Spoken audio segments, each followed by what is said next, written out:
असल में ना बच्चा जब पैदा होता है ना तो वो,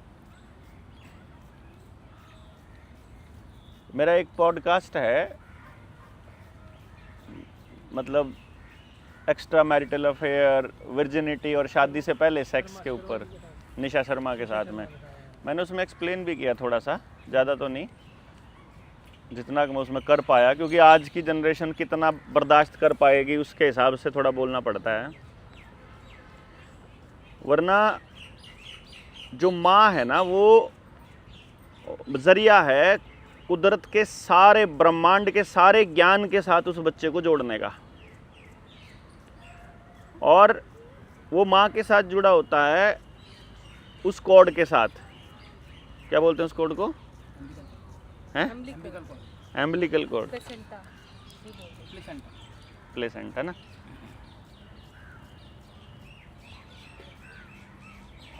और असल में तो जो तरीका है वो क्या होना चाहिए कि जब बच्चे का जन्म हो जाए वो प्लेसेंटा अपने आप सूखती है। सही तरीका है जब वो सूख जाए तब उसको काटा जाए, क्योंकि तब तक वो जितना पोषण उस बच्चे को जाना है, जितनी समझ उसको जानी है, जो उसने ज़िंदगी में करना है, जो उसका पर्पज़ है, वो सारा का सारा डाउनलोड हो रहा होता है।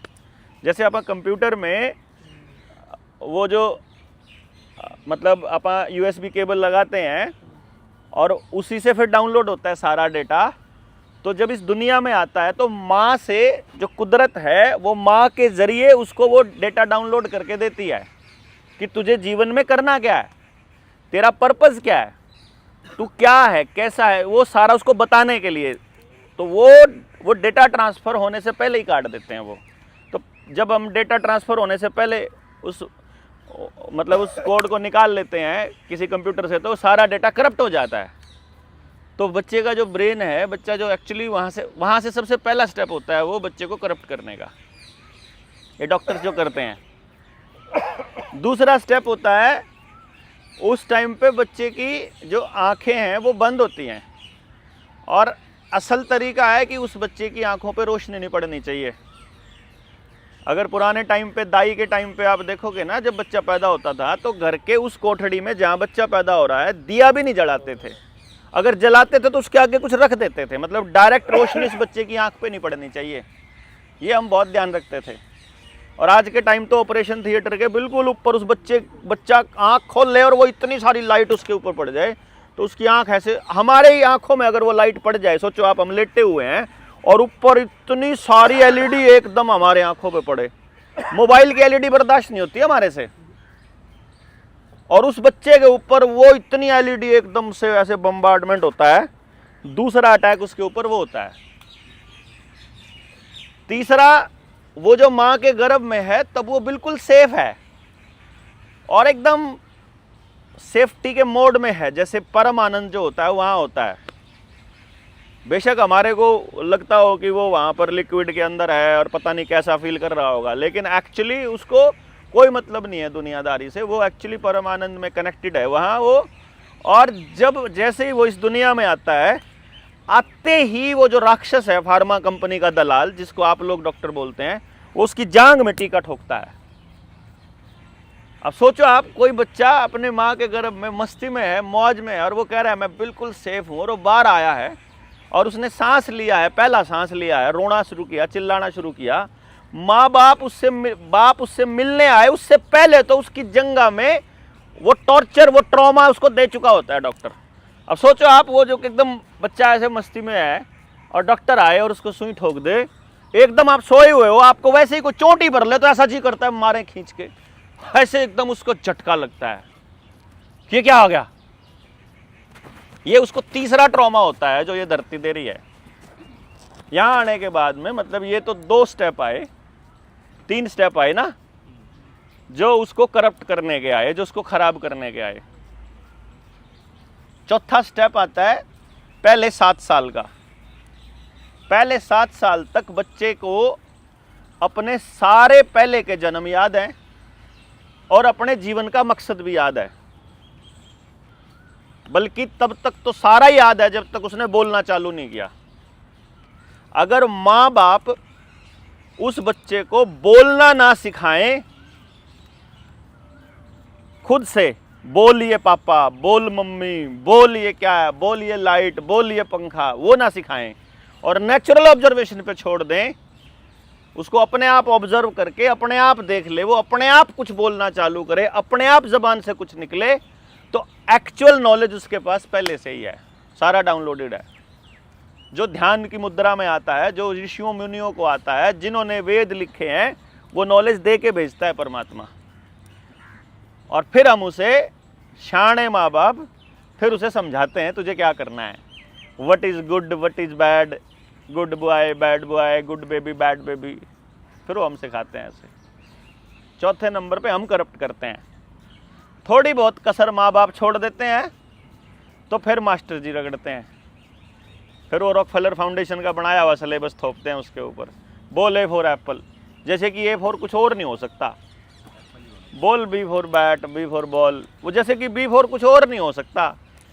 कभी उस बच्चे को नहीं बताते कि बी फॉर इतनी सारी चीज़ें हैं, कल ढूंढ के लाना। सी फॉर इतनी सारी चीज़ें हैं, कल ढूंढ, कभी नहीं कहते कि तू अपना दिमाग लगा, क्योंकि सिस्टम नहीं चाहता कि आदमी अपना दिमाग लगा ले। गर्भ से पहले, पैदा होने के बाद, बीमार होने के बाद, जब आपको वो नमक का पानी, सलाइन वाटर लगा रहे हैं या फिर वो आपको ग्लूकोज लगा रहे हैं, उस टाइम पे उसमें डालने वाला, जिंदगी में आज तक कोई इंजेक्शन सेफ बना ही नहीं। फार्मा कंपनी जो बनी है ये WHO ने बनाई है। WHO फ्लेक्सनर कमीशन की रिपोर्ट पे बना है। फ्लेक्सनर कमीशन का अध्यक्ष था अब्राहम फ्लेक्सनर, और अब्राहम फ्लेक्सनर की फंडिंग करी रॉकफेलर ने। तो WHO की फंडिंग रॉकफेलर की है। तो रॉकफेलर जो पेट्रोल से कबाड़ बचता है, पेट्रोल डीजल निकालने के बाद, पेट्रोलियम के बाद API जो बचता है, एक्टिव फार्मास्यूटिकल इंग्रेडिएंट, उसकी खपत के लिए कुछ जहर बनाता है जिसका कुछ नाम है पेस्टिसाइड, हाइब्रिड बीज, इंसेक्टिसाइड, यूरिया, DAP और फर्टिलाइजर्स, ये बनते हैं। और जब इतने बनने के बाद भी अगर API बच जाए तो फिर ये ड्रग्स बनती हैं, और फिर एल्यूमिनियम और दुनिया जहान की हैवी मेटल्स के साथ फिर इंजेक्शंस बनाए जाते हैं, ताकि इस बच्चे की फ्रीक्वेंसी को लो रखने में अगर कोई कसर रह गई हो, मतलब दाई ने यानी उस नर्स ने, माँ बाप ने, मास्टर ने कोई कसर छोड़ दी हो, तो ये इंजेक्शन पूरी करेंगे। इसलिए नहीं होते कि आपको ठीक रखना है। ह्यूमन बॉडी अपने आप को स्वस्थ रखने के लिए ही बनी है। ह्यूमन बॉडी का एक एक सेल अंदर के जहर को बाहर निकालने में सक्षम है अपने आप, सिर्फ आप छेड़ना बंद कर दो। इस धरती पर पर्यावरणविद जो नुकसान कर रहे हैं वही नुकसान WHO के डॉक्टर कर रहे हैं। पर्यावरणविद क्या कर रहे हैं? पेड़ लगा रहे हैं। कौन सा पेड़ लगा रहे हैं? जो उनको पसंद है, जो वहाँ की इकोलॉजी पे सेट बैठता है, नहीं बैठता है, पानी के हिसाब से, जलवायु के हिसाब से, कौन सा, कुछ नहीं देखते, गधों की तरह पेड़ लगा देते हैं। अगले साल सारे सूख जाते हैं। इतना पेट्रोल डीजल वेस्ट कर देते हैं एक पेड़ लगाने में, वो एक पेड़ लगाने में, मतलब वो जो फोटो खींच करके उसको पब्लिश करने में जितना इंटरनेट और डेटा यूज़ कर लेते हैं, उस डेटा के लिए जितना डाटा सेंटर पानी यूज़ कर लेता है, और उसके बाद वो पेड़ सूख भी जाता है। पर्यावरणविद सिर्फ और सिर्फ इस बात पर फोकस कर ले कि उद्योगपति उद्योग के लिए पेड़ नहीं काटेंगे, सड़क के लिए पेड़ नहीं कटेगा, आपके पुल के लिए पेड़ नहीं कटेगा, फैक्ट्री के लिए पेड़ नहीं कटेगा। अगर सिर्फ इतने पे अट जाए ना तो ये धरती स्वर्ग हो जाए। काटो मत आप, ये धरती को अपने आप को रिजनरेट करने का तरीका पता है। अब किस जगह पे कौन सा पेड़ चाहिए ये इस परमात्मा की बनाई सृष्टि को पता है। इंसान को तो कुछ भी नहीं पता कि क्या चाहिए, इस धरती को क्या चाहिए। इंसान कैसे बताएगा? या धरती इंसान की बनाई हुई थोड़ी है, इंसान धरती का बनाया हुआ है। तो इंसान को क्या चाहिए ये धरती को पता है। तो धरती को अगर छेड़ना बंद कर देंगे तो धरती वो सब देगी जो हमें चाहिए। और अगर इंसान अपनी दखलंदाजी बंद नहीं करेगा तो धरती आपसे सब कुछ छीन लेगी। और जितने लोग यहाँ बैठे, जितने लोग देश दुनिया में सुन रहे, सबको पता है उनसे सब कुछ छीना जा चुका है। औलाद उनसे छीनी जा चुकी है, माँ बाप उनसे छीने जा चुके हैं, भाई बहन उनसे छीने जा चुके हैं, पड़ोस उनका छीना जा चुका है, शांति उनकी छीनी जा चुकी है। धन दौलत जमीन जायदाद डंगर दूध अन्न पानी सब छीना जा चुका है और उनको दिया गया सिर्फ जहर। शरीर में जहर, खेत में जहर, दिमाग में जहर, समाज में जहर, बातों में जहर, व्यवहार में जहर। यही है ना, पूरा योजनाबद्ध तरीके से। और सारा खेल समझगा कि ना तो उस माँ बाप को पता था कि कौन सा डॉक्टर तेरे बच्चे के पैदा करने में सहायक है, ना उसे ये पता कि कौन सा मास्टर तेरे बच्चे को पढ़ाने में काबिल है, ना ये पता कि उस बच्चे की परवरिश कैसी होनी चाहिए।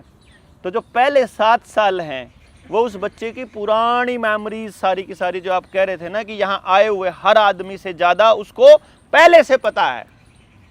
सिर्फ आदमी अपनी दखलंदाजी बंद कर दे तो परमात्मा ने जिस संदेश के लिए, जिस मैसेज के लिए, जिस काम के लिए उसको भेजा है ना, वो बच्चा अपने आप अचीव कर लेगा। पर ना जी ना, आपको तो एजुकेशन देनी है ना, आपको तो 2 साल का होने से पहले पहले प्ले स्कूल में डालना है और पढ़ने की उम्र होने से पहले 100 तक की गिनती याद करानी है। सारे के सारा सब कुछ आना चाहिए, उसको पहाड़े भी याद आने चाहिए। ये बड़ी अजीब सी विडम्बना है कि हम जैसे आदमी बोलेंगे तो उनको कह देंगे कि तुम पुरानी बातें, तुम हमें पीछे लेके जाना चाहते हो, जिनको अकल नहीं है। पर जिनको थोड़ी बहुत अकल है वो अपने साथ आ ही रहे हैं, जुड़ रहे हैं। जितनी इस चीज़ की अकल है, देखो मैं नहीं कहता जो मैं कह रहा हूँ वह सारा 100% सही है, पर जितना मेरे को समझ में आया, जितना मुझे डाउनलोड हुआ, जितना मेरे अकल आई, जितना मुझे दिखाई दिया, मैं वो बोल रहा हूँ। तो वो जो बच्चों को हम नहीं करने देते, इसी दुनिया में रहते हुए ऐसे बच्चे जिनको माँ बाप ने फ्री छोड़ दिया और इस कंपटीशन में नहीं दौड़ाए, आप उनके बच्चों से मिलकर देखना, दूसरे बच्चों से ज़्यादा एनर्जेटिक होंगे, ज़्यादा क्रिटिकल होंगे, अपने लिए भी अवेयर होंगे, सृष्टि के लिए भी अवेयर होंगे, सवाल पूछ भी पाएंगे, लड़ भी पाएंगे, डरते भी नहीं किसी से, निडर होंगे और अपनी ज़िंदगी कैसे जीनी है उनको पता भी होगा। और जिनको हमने बताया है कि ज़िंदगी कैसे जीनी है और क्या है ज़िंदगी का मकसद और फलाना ढिमकाना, वो सारे बच्चे कन्फ्यूज़्ड होंगे, उनके माँ बाप भी कन्फ्यूज़्ड होंगे। 12वीं होने के बाद क्या करना ना बच्चे को पता, ना माँ को ना टीचर को। BA होने के बाद क्या करना ना बच्चे को पता, ना माँ को ना बाप को ना टीचर को। ग्रेजुएशन के बाद क्या करना, सारे पढ़ने के बाद सारी पढ़ाई हो जाए उसके बाद भी नहीं पता क्या करना। और सबसे बड़ी बात, क्या करना ये तो चलो बड़ा विजडम है, उनको ये भी नहीं पता क्या नहीं करना। ये भी एक बड़ी विडंबना है, क्या नहीं करना का भी नहीं पता है, क्योंकि कभी सिखाया नहीं ना।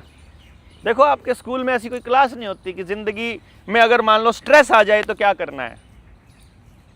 कभी कोई क्लास नहीं लगी ना जी कि भाई ज़िंदगी में अगर परिवार में झगड़ा हो जाए तो क्या करना है, अगर दिमाग लो फील कर रहा हो तो क्या करना है, अगर ज़िंदगी मुश्किल पड़ी हो, लाइफ में दिक्कतें हो तो क्या करना है। इस पे तो कभी चर्चा ही नहीं होती, सिखाया ही नहीं कभी किसी ने।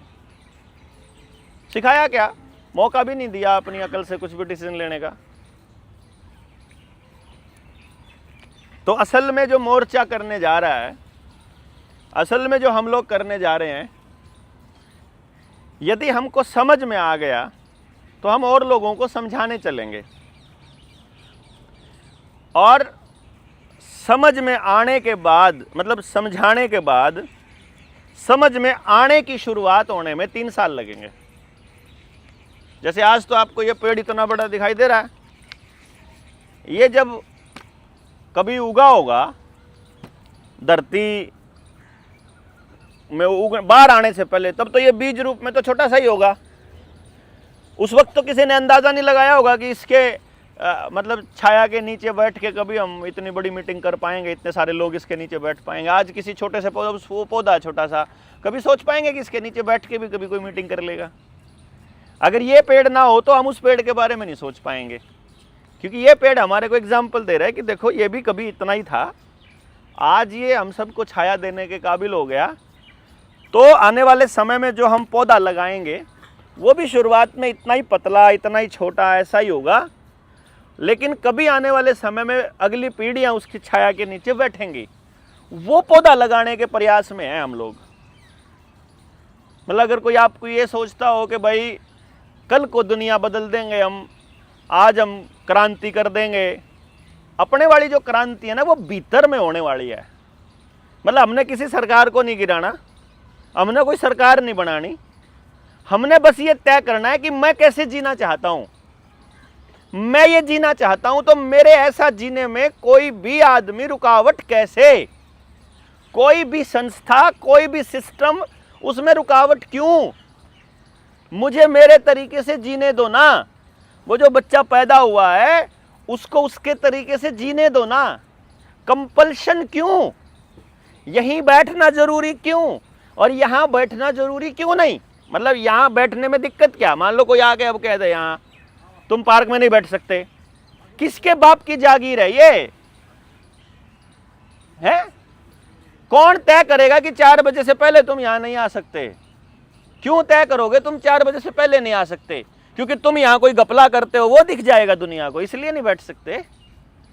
तुम यहां कोई गलत काम करते हो, वरना तुम कुछ नहीं करते हो। हम किसको कोई क्या कह रहे हैं हम यहां? जो आदमी यहां कोई उड़दंग मचाए उसको मत एंटर करने दो दोबारा से। लेकिन जो आदमी प्यार से बैठ करके बात करना चाह रहे हैं उनको बात करने में क्या दिक्कत है भाई, है? लेकिन नहीं, सिस्टम आपको कंट्रोल करेगा और बताएगा तुम ये खा सकते हो, ये नहीं खा सकते, तुम ये कर सकते हो, ये नहीं कर सकते, तुम यहाँ जा सकते हो, यहाँ नहीं जा सकते, ये तुम उगा सकते हो, ये नहीं उगा सकते, बच्चों को ये वाली वैक्सीन्स लगवानी पड़ेंगी, बच्चों का ये वाला सर्टिफिकेट बनवाना पड़ेगा, बच्चों का ये कार्ड तुम्हारा ज़रूरी है, बच्चों को ये आईडी बनानी ज़रूरी है, वरना तुम पढ़ नहीं सकते, वरना तुम्हारे को ये नहीं मिलेगा, वरना तुम्हारे को ये नहीं मिलेगा। एक लालच और एक डर, और ये 2 ही चीज़ें हैं, लालच और डर, जो फ्रीक्वेंसी को लो रखती हैं। और यही मानवता के लिए सबसे बड़ा अभिशाप है। मानव का जो जन्म है वो अपने लेवल को ऊपर उठाने के लिए हुआ है। पैदा होने से लेकर अंतिम समय तक वो अपना स्तर उठाए, वो ऐसे काम करे कि उसका लेवल ऊपर उठे। और ये लोग हमारा लेवल गिराने पे लगे रहते हैं। इसीलिए हर वो चीज़ देंगे वो आपको, खाने में ऐसी चीज़ देंगे कि फ्रीक्वेंसी लो रहे, आसपास की 5G का रेडिएशन, वाईफाई आवाज़ें, गाड़ियों की आवाज़ें, धुआं, पोल्यूशन, तेल भी ऐसे और केमिकल मिले हुए और बदबू, और ये सारी चीज़ें जानबूझकर ऐसा माहौल बनाएंगे कि हमारी फ्रीक्वेंसी लो रहे और हम लोग मानवता से टूट जाएं। ये लोग ऐसा प्लान करते हैं। अब हमको जुड़ने का रास्ता ढूंढना है कि मानवता से जुड़ेंगे। और ये बात अगर मान लो मैं अकेला लगा रहूँगा, तो मैंने इस दिशा में कुछ कैलकुलेशन करी थी अपने गांव के लिए। मेरे गांव में 1800 घर हैं। अपनी टीम को लेके गया मैं, अपनी मोर्चे की ही, और मैंने हर घर में 1-1, 2-2 घंटा देने की कोशिश की बात को समझाने के लिए। तो अपनी टीम ने 3 घंटे सुबह, 3 घंटे शाम को डेली के दिए, और टीम में किसी बार 25 आदमी, किसी बार 35 आदमी, और किसी बार ऐसा करके लगभग 15 दिन पूरे गांव में हमारी टीम रही। और पूरे गांव का डेटा इकट्ठा किया कि कितना पैसा हमारा गांव मिलकर के प्राइवेट कंपनियों को दे रहा है। उसमें इंश्योरेंस का था, मेडिकल का था, स्कूल में पढ़ाई का था, ट्यूशन्स का था, पेट्रोल डीजल का था, जो कि बिना मतलब का था। हमने कैलकुलेशन किया था बिना मतलब का कितना पैसा है।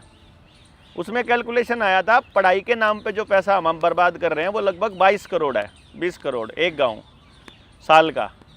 मेडिकल पे जो हमारा पैसा खर्च हो रहा था करीब 9 करोड़, जो 9 पता नहीं 19, मतलब एग्जैक्ट फिगर मुझे अब याद नहीं, वो डायरी में लिखी हुई है, डेटा मैंने बोला था। इंश्योरेंस कंपनियों को जो प्रीमियम के रूप में हम पैसा दे रहे थे वो था 44 करोड़, जिसमें पिछले 5 साल में एक भी आदमी को इंश्योरेंस का कोई लाभ नहीं मिला। यानी 220 करोड़ खर्च करने के बाद भी कोई पैसे का लाभ नहीं मिला। ऐसा करके हमने पूरे गांव का रिलीजन पे कितना खर्च करते हैं कि फलानी जगह पे विजिट करने का, फलानी जगह विजिट करने का, इस साल का कितना खर्च बजट है, इस टाइप के बजट इकट्ठे किए और वहाँ से कैलकुलेट करके देखा कि हम सब लोग असल में अपनी सारी कमाई को किसी एक अंधे कुएं में डाल रहे हैं, जिससे रिटर्न वापस कुछ नहीं आना। जबकि यही रास्ता हो सकता है कि हम मेरा पैसा इनके पास, इनका इनके पास, हम गांव के गांव में पैसा घुमा सकते हैं कि एक आदमी इस काम के लिए तैयार कर दो, इसके लिए तो यहीं का यहीं रख लो, इस पैसे को कम से कम बाहर तो मत जान दो। अमीर हो लेगा, गांव का आदमी हो लेगा, इस देश का हो लेगा, कम से कम रॉकफेलर फाउंडेशन की एजेंसीज को तो मत दो। तो वो जब हमने इसका कैलकुलेशन करके देखा तो मैंने अपने सारे साथियों को एक एग्जाम्पल दिया था कि यही काम अगर मैं अकेला करता अपने गांव को समझाने वाला, तो जो काम पूरी टीम ने 15 दिन में कर दिया, मेरे गांव में जाने का वो काम अगर मैं करता साल में 220 दिन करता और डेली के 6 घंटे लगाता जैसे ड्यूटी लगने वाला आदमी करता है, तो मुझे 4.5 साल लगते पूरे गांव को समझाने में, जो काम टीम ने 15 दिन में कर दिया। तब मुझे क्लैरिटी आई कि टीम वर्क क्यों ज़रूरी है, कि मेरे पास एक शरीर है और मैं जो बात बोलता हूं अगर वीडियो में बोल रहा हूं तो पूरी वीडियो सुनने का समय किसी के पास नहीं है।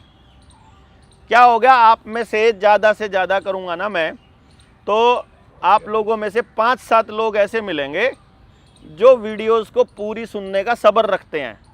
वो भी इसलिए मिलेंगे, एक तो उनको कहीं जाने ना कोई जगह ना मिलती हो, वह घर का कोई बात ना करता हो, वह थाली बैठ के एक जगह बैठ के करने वाला काम करता हो, वह ठीक है ना, और बातों में रस आंदा हो या वह सिर्फ वही आदमी है जो ये देखे हमारी वीडियो पूरी।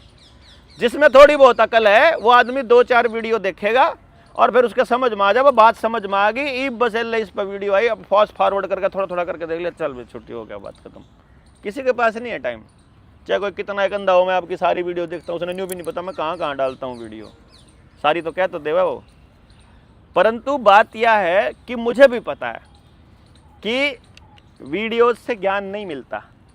वीडियो सिर्फ इस समाज को, इस परमात्मा को और समाज के लोगों को, अपने दोस्तों को एक रिमाइंडर है कि देखो हम आज भी लगे हुए हैं, देखो हम आज भी लगे हुए हैं भाई, हम तो अब भी लाग रहे, तुम समझ लो यार, तुम भी कर लो ये काम, तुम भी कर लो ये काम। ये असल में ये रिमाइंडर है। इट इज़ नॉट कि हमें कोई प्रचार करना या कि बात तो ज़्यादा लोगों तक जानी चाहिए, पर वो एक ही आदमी की बात क्यों, आप सबकी ज़बान से क्यों नहीं। देखो कोई भी व्यक्ति है, जब आप मान लो वैक्सीन के मुद्दे पर ही ले लेते हैं, अगर सिर्फ एक डॉक्टर BRC बोल रहे होते तो दुनिया ने यकीन नहीं करना था, है ना।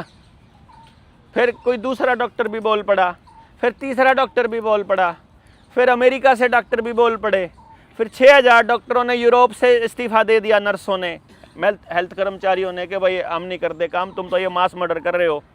और फिर दुनिया भर में चर्चा चली, तब जाके ये बात आई कि अलग अलग लोग बोल रहे हैं तो कुछ सच्चाई हो सकती है, ऐसा लोगों ने सोचना चालू किया और फिर यकीन करना चालू किया जब रिजल्ट आ गया, जब लोगों के ऊपर मुकदमे दर्ज हुए, जब बिल गेट्स के ऊपर हत्या के मुकदमे दर्ज हुए, वैक्सीन से मौत होने लगी और फिर जब उनके ऊपर FIR हुई, तब जाके लोगों को यकीन होने लगा। हुआ फिर भी नहीं। आज भी आपको समाज में ऐसे लोग मिल जाएंगे कि वैक्सीन ने बचा लिए आज भी ऐसे गधे मिलेंगे, गधे हैं, प्योर गधे। आज भी वैक्सीन को सेफ कहने वाले लोग मिल जाएंगे, जबकि WHO के पास, ICMR के पास, एम्स के पास, किसी भी मेडिकल एजेंसी के पास पूरी दुनिया में एक सिंगल डेटा नहीं है, एक सिंगल वैक्सीन के बारे में जिसमें pure placebo control trialled group का डेटा हो, जिसमें यह साबित होता हो कि यह वैक्सीन सेफ है 100%। छोटे बच्चे को लगने वाली वैक्सीन है, वो सेफ है, इसका पता कैसे चलेगा? इसका पता ऐसे चलेगा कि आज 100 बच्चों को सारी वैक्सीन लगी और 100 बच्चों को एक भी वैक्सीन नहीं लगी, और ये बच्चे जब तक मर नहीं जाते तब तक स्टडी किए गए कि कब किसको दर्द हुआ, कब किसको कौन सी बीमारी, कब मरे, कब किस किस बीमारी से मरे। 100 या 1000 या 1 लाख बच्चों का ऐसा ट्रायल ग्रुप लिया जाए कि जब लगाने वाले बच्चों की जिंदगी कैसी रही और नहीं लगवाने वालों की कैसी रही, तब जाकर के पता चलेगा लास्ट तक जिए कौन ज्यादा, मरे कौन ज्यादा, किस किस बीमारी से कौन मरा। अभी तक किसी का डाटा ही नहीं है। तो कोई भी डॉक्टर ये कैसे कह देगा कि कोई वैक्सीन सेफ है? कह सकता है? सिर्फ फार्मा कंपनियों के दलाल बना हुआ है डॉक्टर भी और नेता भी, आपकी आंगनबाड़ी वर्कर भी, आशा वर्कर भी, आपका सीएमओ भी और आपका एमबीबीएस डॉक्टर भी, आपकी नर्स भी। इसलिए अपने को जागना पड़ेगा कि कम से कम चलो हम कुछ नहीं करते, हम नहीं कहते तुमको तुम वैक्सीन मत लगवाओ, पर गांव में अगर 10 बच्चे अपने मोर्चे के हों और पड़ोस में कोई वैक्सीन लगाने के लिए आया हो, हम नहीं कहते वैक्सीन मत लगाओ, हम ये कह रहे हैं कि भाई pure placebo control trial group का डेटा दे दो हमारे को, ये सेफ है, कहीं से एफिडेविट पे या किसी कागज पे लिखवा के लाके दे दो हमारे को। कोई अथॉरिटी तो जिम्मेदारी लेती हो कि ये सेफ है, नहीं समझे? तो कॉमन सेंस है यार, मेरे बच्चे को आप कोई केमिकल डालना जा रहे हो, वो सेफ है कि नहीं, कम से कम इसकी गारंटी तो ले लो, वरना बच्चा मेरा है, तुम मेरी मर्जी के बिना छेड़ोगे तो मैं मतलब लट्ठा लूंगा। इतनी अक्ल भी नहीं है हमारे अंदर ना, इस लेवल पे हमारी बुद्धि मारी गई है। इस अकल के लिए भी अपने को यह अकल भी देनी पड़ेगी समाज को, नहीं समझे? और एक आदमी की लिमिट है भाई। देखो मैंने तो जिंदगी में घर से निकला था तो मैंने तो अपनी ज़िंदगी के 15 साल इस काम को दिए थे, 9 साल मुझे हो गए हैं।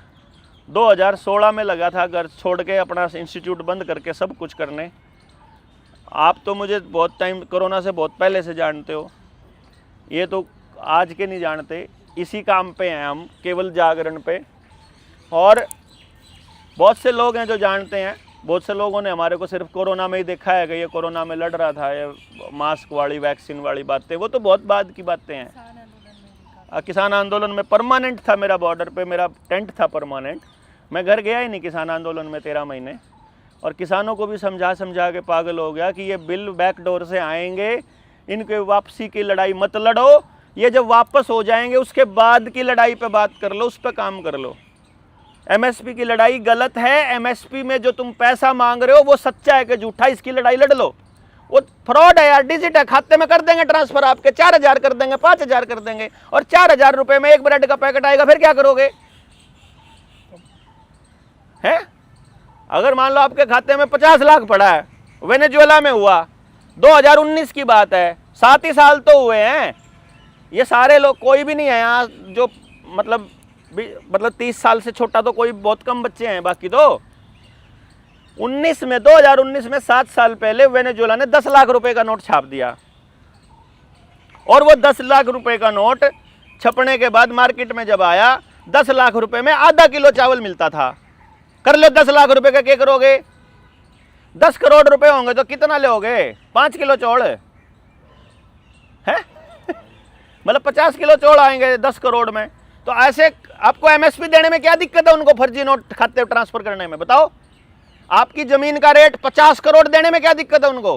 बोला यार 2 करोड़ का किला हो रहा, अरे अच्छा 200 करोड़ का हो जाए, 200 करोड़ की वैल्यू क्या है वो तो पूछ लो।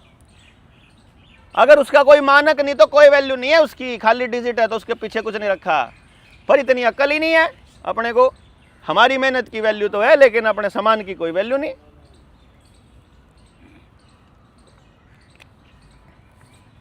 जो आज की मीटिंग बुलाई है इसका मकसद हम आपको बता रहे हैं और आपसे राय चाहते हैं। आप सबकी राय ली जाएगी, एक एक व्यक्ति की। देखो मकसद ये है कि पहले तो आप लोगों से ये पूछ लिया जाए कि आपके बच्चों को, आपके बच्चों के बारे में या आपके बच्चों की सबसे ज्यादा चिंता इस देश दुनिया में किसको हो सकती है?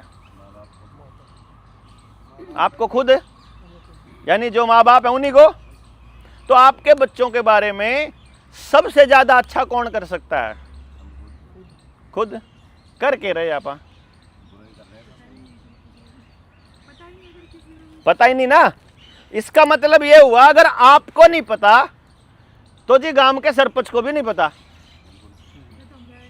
डॉक्टर ने नहीं पता, मास्टर ने नहीं पता, एमएलए ने नहीं पता, एमपी ने नहीं पता, डीसी ने नहीं पता, पटवारी ने नहीं पता, कानागो तहसीलदार किसी ने नहीं पता, क्योंकि वो भी माँ बाप है। अगर माँ बाप और मास्टर को भी नहीं पता तो किसी को नहीं पता, इसका मतलब तो ठीक है। तो पहले तो चर्चा करके इस बात पे पहुंचे कि बच्चों के लिए सबसे सही क्या है। चंद बच्चों की भलाई और बाकी बच्चों को नरक में सड़ देने, या हर बच्चे के लिए होना चाहिए? हर बच्चे के लिए। मैं आपके बच्चे के लिए क्यों करूंगा और आप मेरे बच्चे के लिए क्यों करोगे? और अगर सब ने सब के लिए करना है तो सबकी पार्टिसिपेशन चाहिएगी, और सबकी पार्टिसिपेशन चाहिएगी तो सबको शामिल करना पड़ेगा, और सबको शामिल करना है तो सबको बात करनी, सबसे बात करनी पड़ेगी, और जिस तक बात करने जाओगे वही भरा पड़ा मिलेगा।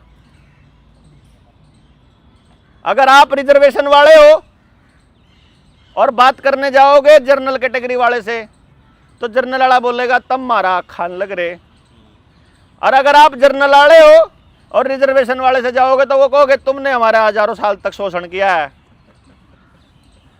ठीक है। अगर आप पढ़े लिखे तबके से अनपढ़ को समझाने जाओगे तो कहोगे ये तो बहुत उड़ू किताबा की बात मारे। आप अनपढ़ और पढ़े लिखे से बात करने जाओगे, किसी पीएचडी करे हुए से किसी मास्टर से कहेंगे तू मने को समझाएगा। आप नौकरी पे हो और बिना नौकरी वाले से बात करने जाओगे तो जो बिना नौकरी वाला वो कहेगा रोटी ठीक ठाक मिल जाती है तो बातें करने को आई जाती हैं। और आप अगर कुछ नहीं करते और नौकरी करने वाले के पास जाओगे और उनको कहोगे तू समझाओगा मने, तेरा सोशल स्टेटस क्या है। आप अपने से बड़ी उम्र वालों को समझाओगे तो वो कहोगा कि दिया काल के थोड़े मने समझाओगे, और आप अपने से कम उम्र वालों को समझाओगे तो वो बोलेगा रहने दो अंकल जी, ये जनरेशन गैप है। आजकल विकास का ज़माना है, ये आईटी का टाइम है, आपकी पुरानी बातें तक की अनुसी बातें नहीं चलेंगी। आजकल आप जिस चीज़ को बकवास, आप जिस बात को डेवलपमेंट अच्छा ही कह रहे हो वो डेवलपमेंट नहीं है, डेवलपमेंट को तो आप रिजेक्ट कर रहे हो, ऐसा बोलेंगे। एक बहुत सारा एक डिस्प्यूट क्रिएट होगा। लेकिन ये दूर कैसे हो सकता है? आप में से सारे के सारे जितने मैंने तबका बोले हैं, रिजर्वेशन, नॉन रिजर्वेशन, पढ़ा लिखा, अनपढ़, काम करने वाला, बेरोजगार, दुकानदार, व्यापारी, किसान, सब बैठे हैं यहाँ। जब हम सारे तबके बोलेंगे ना सेम बात, तब जाके बात बनेगी कि यही बात अनपढ़ बोल रहा है, यही पढ़ा लिखा बोल रहा है, यही व्यापारी बोल रहा है और यही किसान बोल रहा है, यही नौकरी वाला बोल रहा है और यही बेरोजगार बोल रहा है। नौकरी वाले को भी यही बात उठानी पड़ेगी कि सबको रोजगार मिलना चाहिए। बेरोजगार तो उठाएगा ही क्योंकि उसको रोजगार चाहिए, लेकिन नौकरी वाले के लिए उठाना इसलिए जरूरी है क्योंकि आज उसे नौकरी मिली हुई है, उसके बच्चे को जरूरी नहीं है मिलेगी, उसके बच्चे के लिए रोजगार की कोई गारंटी नहीं है। नहीं समझे? तो उसके बच्चों के लिए और उसका भविष्य भी गारंटी शुदा हो, इस बात की भी आवाज उठानी पड़ेगी। तो इसका मतलब क्या हुआ कि हम सबको सबके लिए आवाज उठानी पड़ेगी, सबको सबके लिए। मतलब आप छोड़ नहीं सकते किसी तबके को, ये तो उनका रोड़ा है ना भाई। कहीं और अगर किसी के ऊपर अत्याचार हो रहा है, यकीन मानिए एक नंबर आपका आना पक्का है। जात के नाम पे हो रहा है तो आपकी जात को भी रगड़ेंगे एक दिन, धर्म के नाम पे आ रहा है तो आपकी धर्म को भी रगड़ेंगे एक दिन, पार्टी के नाम पे हो रहा है तो एक दिन आपकी पार्टी को भी रगड़ा जाएगा। यानी एक तबके को यदि नुकसान पहुंचाया जा रहा है तो कल को सभी तबकों को नुकसान पहुंचाया जाएगा, ये गारंटी है। इसलिए सबको सबकी बात करनी पड़ेगी। और आप में से अगर कोई भी आदमी यहां बैठा है जिसको समाज के किसी भी तबके से एलर्जी है और वो उसको अपना दुश्मन या समाज का दुश्मन मानता है, तो आज ही जयराम जी की कह के अपना निकल जियो भाई, क्योंकि आप समाज के एक बच्चे को भी नहीं छोड़ सकते, एक तबके को भी नहीं छोड़ सकते। एक भी तबका छोड़ दिया, जिसको पीछे छोड़ दिया, उसी का बच्चा अपराधी बन सकता है, उसी का बच्चा नशेड़ी बन सकता है। और वो नशेड़ी बन गया तो कल को नशा बेचने वो आपके घर के आसपास घूमता हुआ नजर आएगा। अगर एक भी क्रिमिनल हुआ तो कल बंदूक लेके वो आपके घर के आसपास घूमता नजर आएगा। इसलिए आप किसी भी बच्चे को नहीं कर सकते। मेरे से गलती हो गई है तो मेरे खानदान को ब्लेम करना बंद करना पड़ेगा, मेरे से गलती हुई है तो मेरे पुरखों को ब्लेम करना बंद करना पड़ेगा। मेरे से गलती हुई ना, सजा देनी या माफी मंगवानी मेरे तक सीमित रखा जाए, ना मेरे परिवार को आगे शामिल किया जाए ना पिछला। मैंने गलती करी तो सिर्फ मैंने करी है, इस बात को ध्यान रखना है। सिस्टम के पास इस बात का इंतजाम होना चाहिए कि मैंने जो गलती करी है ना, जल्दी से जल्दी उसकी सजा मुझे मिलनी चाहिए, मुझे, सिर्फ मुझे। उसकी वजह से मेरे बच्चे को या मेरे परिवार को या मेरे पुरखों को या मेरे खानदान को टारगेट ना किया जाए, या मेरी जात को या मेरे धर्म को, वरना कल को किसी भी आग में आपके अगली संतानों को धकेल दिया जाएगा। इसलिए इतनी जवाबदेही तय करना बड़ा जरूरी है कि कौन आदमी क्या बोल रहा है। ये हम इसलिए आए हैं कि हम सारे तबके बैठे हैं, सारे तबकों की बात करनी है, सारे तबकों की बात उठानी है, सारे तबकों में जाए बिना ये होगा नहीं, और हर आदमी से बात करे बिना ये होगा नहीं। मतलब ये है कि जितने आदमी यहाँ बैठे हैं, एक एक आदमी को कम से कम 100 आदमियों की टीम तैयार करनी पड़ेगी। नहीं समझे? अगर आप लोग अपनी टीम तैयार नहीं कर सकते हैं ना, तो आपको ऐसा आदमी ढूंढना पड़ेगा जिसकी टीम में आप हो जाओ, जो 100 आदमियों की टीम बना ले। मतलब आप नहीं कर सकते, मान लो आप कहते हो भाई मेरे बस की तो बात नहीं है, कोई बात नहीं, जब कभी नाश हो लेगा जब निकल लियो, निकलना तो पड़ेगा, आज नहीं तो कल, क्योंकि आपके बच्चे के लिए कोई और क्यों करेगा? मैं आपके गांव में जाकर आपका ठेका क्यों उठाऊं? जिसकी औलाद का नाश होने लग रहा, अगर वही उसमें पार्टिसिपेट नहीं करता तो किसी और ने क्या ठेका ले रखा? भाई कल को आप मेरे को नेता बना दोगे, मैं क्यों करूंगा? फिर भी नेता बन के भी क्यों करूं? खुद की औलाद के लिए आप तो कर नहीं रहे और किसी और से उम्मीद करते हो। तो ये बात तो आपको सोचनी पड़ेगी ना। आइए बेटी, कोई और तो नहीं सोच सकता ना इस बारे में जी, क्यों जी? इसलिए हमारा जो पहला टारगेट है ना, पहला काम है जो अपना, जो इस मोर्चे का पहला काम है, भाई मैं देखो आपको ये नहीं कहता कि आपने और हमने मिलके सारी दुनिया देश को समझाने का ठेका लेना है ना। तो देखो यह धरती आपने और मैंने बनाई, हमने तो नहीं बनाई ना। इस धरती पे जो आज से पहले गड़बड़ हुई, हमारी कोई ठेकेदारी है उसमें, हमारी कोई हिस्सेदारी भी नहीं है। हमारी होगी तो उन्हें ठीक कर लेंगे, जो हमारी हिस्सेदारी इसको गलत करने में, खराब करने में हुई होगी, उसको आने वाले टाइम में ठीक करने की कोशिश कर लेंगे। इस धरती पे चल रहे अन्याय और गलत चीजों की ठेकेदारी हमारी नहीं है ना, वह ठीक करना हमारी जिम्मेदारी है। लेकिन इंसान होने के नाते अपना रोल क्या है, वो किस तरफ है, नाश करने वालों की तरफ है या सुधार करने वालों की तरफ, इतना तो हमें तय करना पड़ेगा नहीं? इसलिए हम तो न्यू कहा भाई, हम तो अपना पाप तारण आए, परमात्मा तो ये कहना है कि ये परमात्मा आज से पहले जो उनसे पाप हो गए, जो गलतियां होगी, आगे से ऐसी सद्बुद्धि दे दे कि हम इस धरती को ठीक करने में अपनी मदद करा और ठीक करने वाले लोगों की टीम में शामिल हो जाएं। नहीं जी? और आगे भी अपना यही काम है कि सृष्टि में जितने लोगों से मिले उनसे हम यही कहें कि हम ठीक करने वालों की जमात में शामिल हो जाओ। या तो खराब करने, दो ही तबके हैं एक समाज में, जो इसको खराब कर रहा है, दूसरा ठीक कर रहा है। जो न्यूट्रल हैं, जो कुछ नहीं कर रहे, वो खराब करने वालों की कैटेगरी में माने जाएंगे, ठीक करने वालों की कैटेगरी में नहीं माने जाएंगे, क्योंकि वो पड़ा हुआ बोझ है, वो डला है, वो पत्थर है, वो बोरा है खाम खाई के अनाज का, वो ढोना पड़ेगा उनने जो ठीक करने की कोशिश कर रहे हैं। क्योंकि जो ठीक करने की कोशिश नहीं कर रहे उन्हें कोई मतलब, उन्हें तो नाश से करना है, पड़े पड़े का नाश हो जाए। तो जो कुछ भी नहीं कर रहा है वो नाश कर रहा है। इसीलिए हमको कुछ ना कुछ करना है, नहीं समझे? हमें सब कुछ नहीं करना है, हमें कुछ ना कुछ करना है। हम सब के में से किसी के पास सारी समस्याओं का टोटल समाधान नहीं है, ना मेरे पास है ना आपके पास है, लेकिन हम सब के पास थोड़ी थोड़ी समस्याओं के थोड़े थोड़े समाधान हैं। वो दे दो कम से कम, इतना ही हो जाए बहुत है। जब ये समाधान होते नजर आएंगे और लोग जुड़ेंगे, जैसे आप जुड़े ना, पिछली कोशिशों को देख के आप जुड़े हो आज, है ना? तो आज आप कोशिश करांगे। अभी तो आपने सिर्फ मेरी कोशिश देखी, अगर आप भी कोशिश करने लगो और उसको भी लोग देखने लगे तो इंप्रेशन दूर तक जाएगा कि नहीं जाएगा? ये कैसे है, जैसे यहां खड़ा खड़ा मैंने कोई बैल या कोई ढोल बजा दिया, उसकी आवाज जाती है 2 किलोमीटर तक या 200 मीटर तक। आप 200 मीटर पर खड़े हो जाओ बस, कि जब मैं ढोल बजाऊं आप अपना ढोल बजा दो, तो और 200 मीटर तक चली जाएगी। तो सोचो आप 200 लोग हो और 200 मीटर पे खड़े थे, तो 200 इंटू 200 मल्टीप्लाई करके देखो कितनी दूर तक जाएगा। नहीं समझे मेरी बात का मतलब? समझ आ रहा है आपको? मतलब जो बात एक जगह से चले उसकी अपनी लिमिट है कहां तक जाएगी, लेकिन आप सारे जहां जहां खड़े हैं अगर वहीं से उस बात का प्रचार कर दे तो बात कहां तक जाएगी सोचो।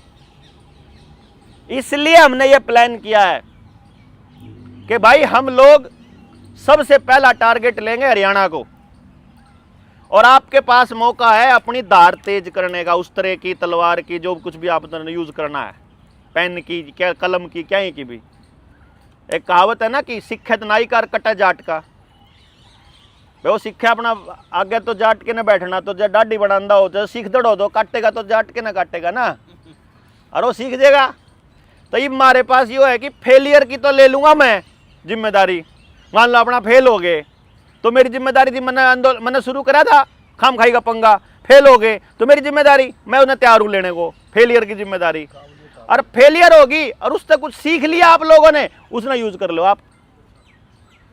फायदा थारा और फेलियर मेरा, डीलिंग में कोई नुकसान तो नहीं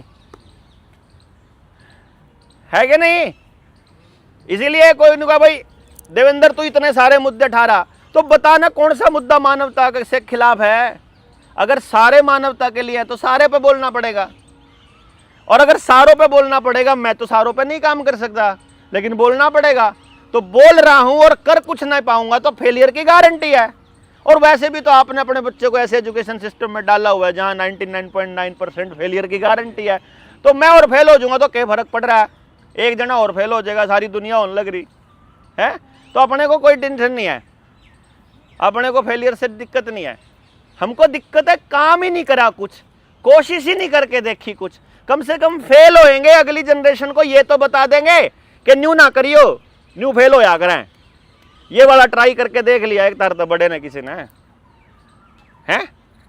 तो हम सारे लोग अपने अपने तरीके से ट्राई करके देख लेते हैं, क्या पता कौन से का तुक्का लग जाए, किसके तरीके से बात ठीक बन जाए।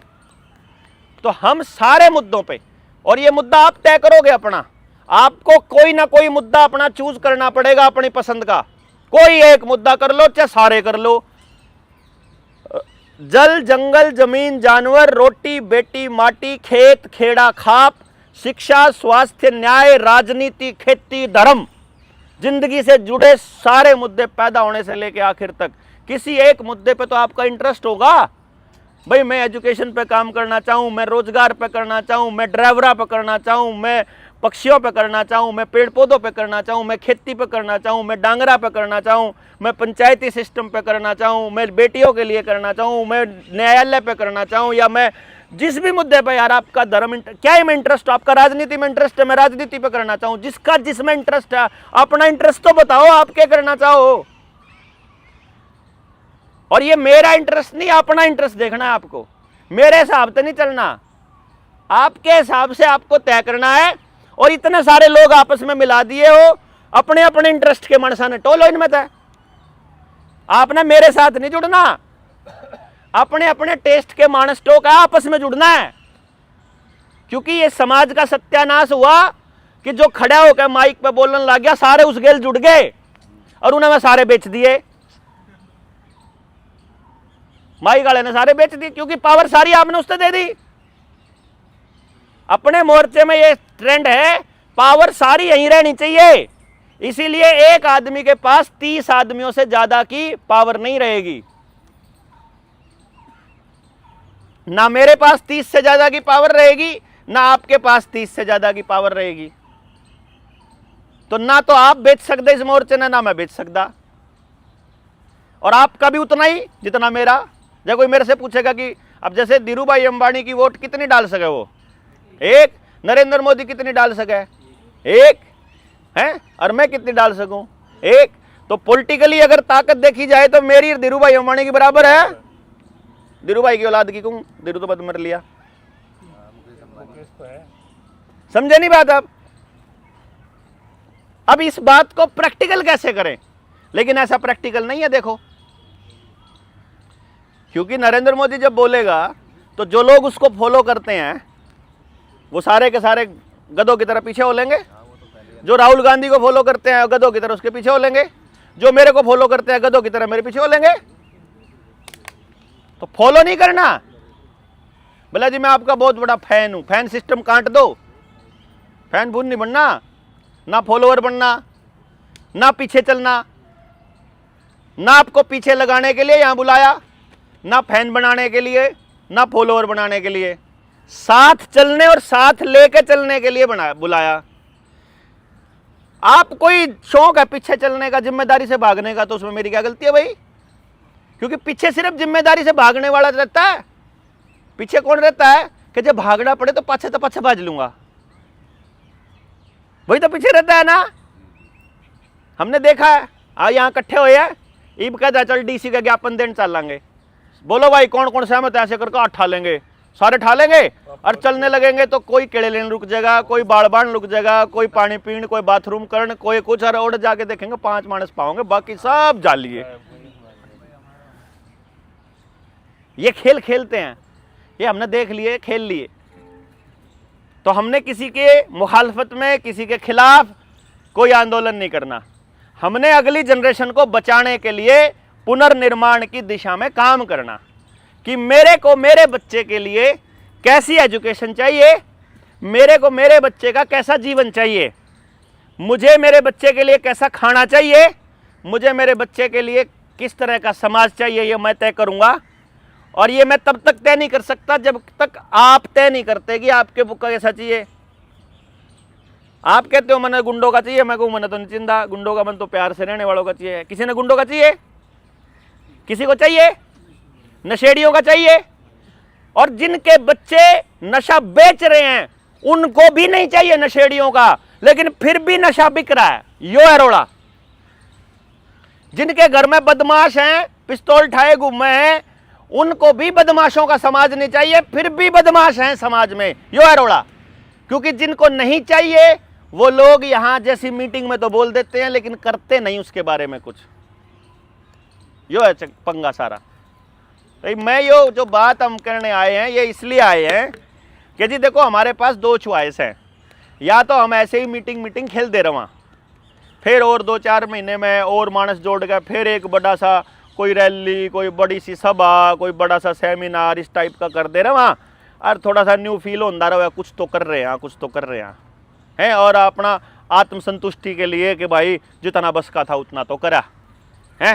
ये तो है खाली खोखली आत्मसंतुष्टि कि बलारा जी आपके उस प्रोग्राम में भी आए थे, बस इतने में शान हो जाएगा। इतना तगड़ा जनू मेरे पे सारी उम्र नहीं उतरा है, जनू मेरा प्रोग्राम था वो। हम अपना को नहीं भाई कोई प्रोग्राम, ना अपने वोट चाहिए आपकी, ना सपोर्ट चाहिए आपका, ना आपका साथ चाहिए, मेरे को नहीं चाहिए भाई। मेरे लिए नहीं है ये, ना मेरा प्रोग्राम है, ना मेरा मोर्चा है, ना मेरा काम है, ना मैं अपने लिए कर रहा। मेरा बच्चा अपनी ज़िंदगी में सेट है।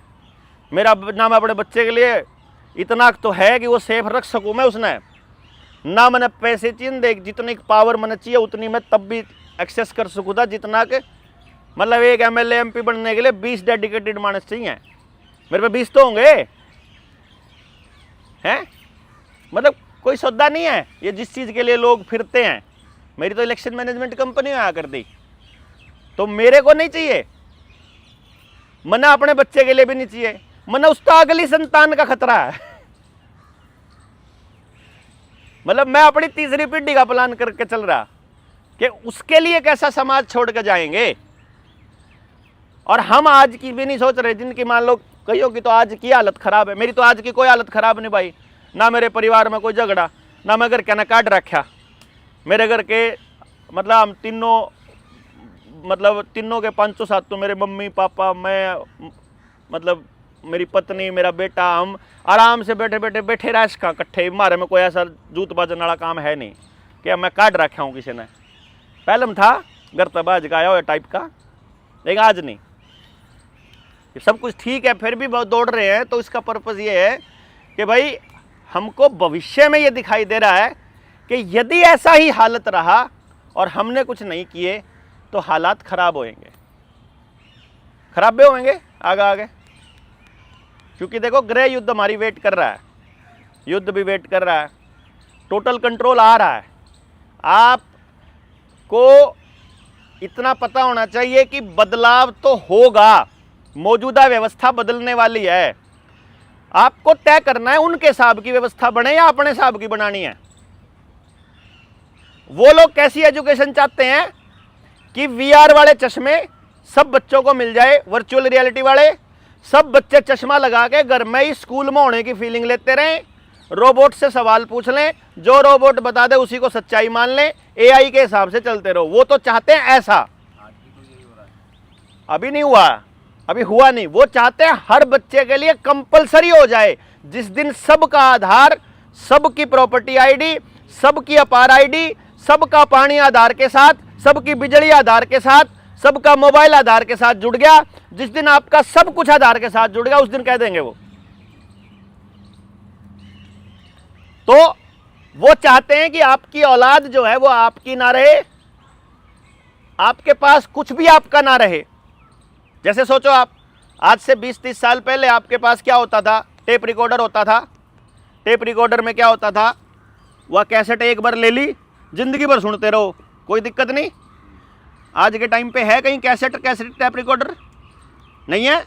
आज आपको मतलब किसी ना किसी म्यूजिक कंपनी का सब्सक्रिप्शन लेना पड़ेगा अगर बिना एडवर्टाइजमेंट का चाहिए तो, और सब्सक्रिप्शन पे वही गाना अगर अगले महीने सुनना हो तो हर महीने आपको रेंट देना पड़ेगा।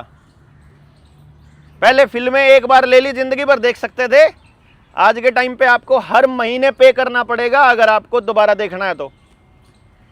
एक फिल्म दोबारा देखनी है तो रेंट पे लो। गाड़ी खुद की रखना महंगी हो रही है, मुश्किल हो रही है, और किराए पे चलानी आसान है। जिसको ज़रूरत डेली नहीं होती ना, उसके लिए किराए पे लेके जाना, रेंट पे लेके जाना सस्ती पड़ रही है। इसी तरह से घर देखो आप, खुद का लेना महंगा पड़ रहा है, रेंट पे रहना सस्ता पड़ रहा है। ब्याह में देख लो, लहंगा किराए पे लेना सस्ता पड़ा है, खुद का लेना महंगा पड़ा है। और बेटा रवा है किते, बाप रवा है किते अमेरिका में या कड़ी दूर, बाप की टिकट करानी मुश्किल पड़ा है, लोकल में बाप किराए पे लेना आसान पड़ा है। रोन खातर नाचन खातर है मिला है ना आजकल तो, बाण जीजा फूफा किराए पे मिल जाए आजकल तो। रेंट पे ऐसी कंपनियां सर्विसेज देती हैं, मतलब घर में रोन वाला ना हो किसी के मरे पाछे तो रोन खातर भी रेंट पे मिले लोग, और वह सस्ते पड़े हैं, सस्ते पड़े हैं किराए पे रोन वाले। औरत भी लड़ाई करने के लिए लड़ाई है, औरत भी लड़ाई करने के लिए। तो मतलब क्या है? अच्छा, किसी के ऊपर लांछन लगाने हो, पोक्सो एक्ट लगाना हो, किसी पे दुराचार के आरोप लगाने हो तो लुगाइयां भी किराए पे मिल जाए। नहीं, किसी को भी लपेटना हो सब किराए पे मिल जाए, किराए के गुंडे मिल जाए मारने के लिए। वो पूरी जिंदगी को किराए पे करना चाहते हैं, सबको किराए पे रखना चाह रहे हैं कि आपकी पूरी लाइफ रेंटेड हो जाए, आपका अपना कुछ भी ना रहे। और 2017 में ट्वीट किया था वर्ल्ड इकोनॉमिक फोरम ने अपने ट्विटर हैंडल पे, लिखा हुआ है स्पेशली वीडियो के अंदर बोला हुआ है कि by 2030 we are developing such a world where you will own nothing but you will be happy. 2030 तक ऐसी दुनिया बनाएंगे जहां आपका कुछ भी नहीं होगा लेकिन आप खुश रहोगे। आपको जो फ्री में अनाज मिलेगा उसमें थोड़ी सी कोकीन, थोड़ी सी हीरोइन डाल के बेच दो, सारा दिन आए मौज हो रही है मोगली जी, मस्ती में रहोगे।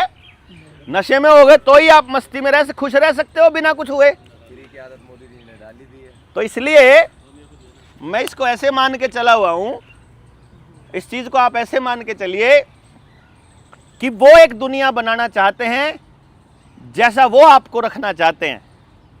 वो आपको कैसा रखना चाहते हैं, आज तक की अपनी जिंदगी से हिसाब लगा लो, हैं?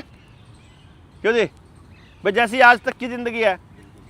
मैंने कल कैलकुलेट किया था, कल हम अहमदाबाद में ट्रेनिंग में थे, तो मैं वहाँ कैलकुलेट कर रहा था कि आपका बच्चा जो गांव में रहता है, किसान, उसका बेटा गुड़गांव में रहता है और उसने वहाँ कोई मकान ले रखा है किराए पे, 1 लाख रुपया कंपनी में सर्विस करता है। वो जिस कंपनी में वो नौकरी करता है वो किसी बड़ी आईटी कंपनी या किसी बड़ी मल्टीनेशनल कंपनी की है, तो उसमें ब्लैक रॉक की इन्वेस्टमेंट पक्का मिलेगी।